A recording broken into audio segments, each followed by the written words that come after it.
24 ta' Deċembru tal-1964.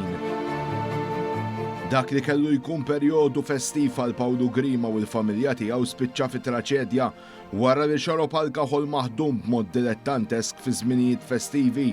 Grima spiċċa telef ħajtu f'velenat. F'dawk iż-żminijiet f'pajjiżna kien għadha attiva l-prattika legali li jsir alkoħol b'metodi ħżiena magħruf bħala l-lampik. Minħabba nuqqas ta' disponibilità ta' alkoħol importat jew manifatturat skont l-standards waqt li mhux kulħadd kien kapaċi jħallas għall-alkoħol, il-lampik kien jiġib riski serji għall-saħħa b'għadd ta' persuni li ġew ivvalenati. Oħrajn li wkoll saħansitra nqatlu bil-konsum ta' alkoħol simili kif irrakkontatilna Mimi Spiteri n-neputija ta' Pawlu. Nannu tiegħi kien jismu Pawlu Grima u miet fil-1964. Miet bil-valenu tal-lampik meta ġiet tabib laqas ndumna l dak ġamiet. Għattirna nafu li kien ġifieri u meta miet in-nannu aħna ma konnax għadna nafu li bil-valenu. Mbagħad meta ħarġet li kien hemm xi xorb bil-valenu u aħna kellna nanna kellha minnu u meta nġabar ix-xorb sabu li kien ħafna balenar. Jikompli tgħidilna li kellhom jiskopru ġimgħat wara li l-ammont ta' velenu fil-lampik li kien ikkonsma kien qawwi ħafna. U meta nannu miet u mbagħad kellhom wara peress li sabu l-velenu kellhom jerġgħu jaqilgħu mill-qabar in-nannu wara 15 il-ġurnata li kien ilu mitfum u sabu li kien għandu tant velenu ġo fih. Issa jgħidu li meta l-ġisem imut li kollu ħażin joħroġ minn ġifieri u tant kellu li kien għandu ġo fih ġifieri velenu. Mimi temmet tgħidilna li l-moħħ wara l-kaġun ta' din il-mewt baqa' mhux magħruf waqt li spjegatilna kif kien eżattament seħħ il-valenar. U meta huma ħarbu dawk ġifieri qasatet tista' tgħid ħajfittxuhom u da kollu u da kollu għax kienu ħarbu mal-ewwel. Dik l-istor kien għaman nannu mbagħad qabel ma miet ġifieri kien għami. Bix-xorb ukoll? Bix-xorb, mela. Issa dak kien iħobb jixrob nagħtu kasla niżiet.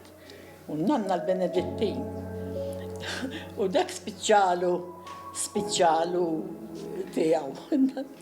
U beda jixrob tan-nanna.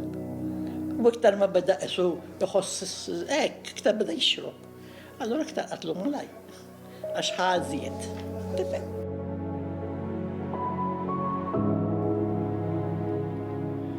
Biex nifhmu aħjar kif kienet il-prattika tal-lampik li għadha sseħħ ukoll f'ċerti pajjiżi partikolarment dawk tat-tielet dinja, tkellimna mal-istoriku Malti Mario Coleiro. Il-lampik prattikament huwa distillatur li bih kienu jagħmlu x-xorb alkoholiku u anke xi mediċina, ġifieri jiddistillaw il-ħxejjex u bihom dan id-distillatur joħroġ dan it-tip ta' xorb.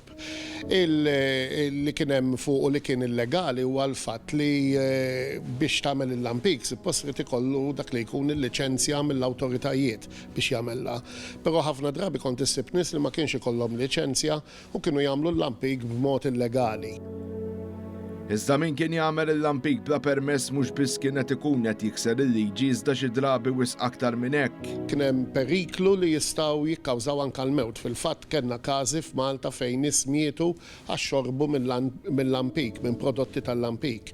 Kienu anke pereżempju jiddistillaw jagħmlu ċertu xorb alkoholiku u mbagħad jibbottiljawh ġo fliexken tat-tikketta. Allura dak li jkun qiegħed jixrob minn għalih qed jixrob xi ħaġa ġenwina u ma kienu qed jixrob ġenwin xejn. Kompla jgħidilna kif bħal każ ta' Pawlu Grima xi drabi l-affarijiet kienu jmorru ħażin ħafna u semmilna numru ta' avvenimenti fejn ġara dan u l-konsegwenza tiegħu. Kien hemm każ pereżempju ta' tieġ fejn mietu anke n-nies li xorbu, x-xorb kien minn tal-lampik ta' Malta u mitu n-nies wara li xorbu dan ix-xorb.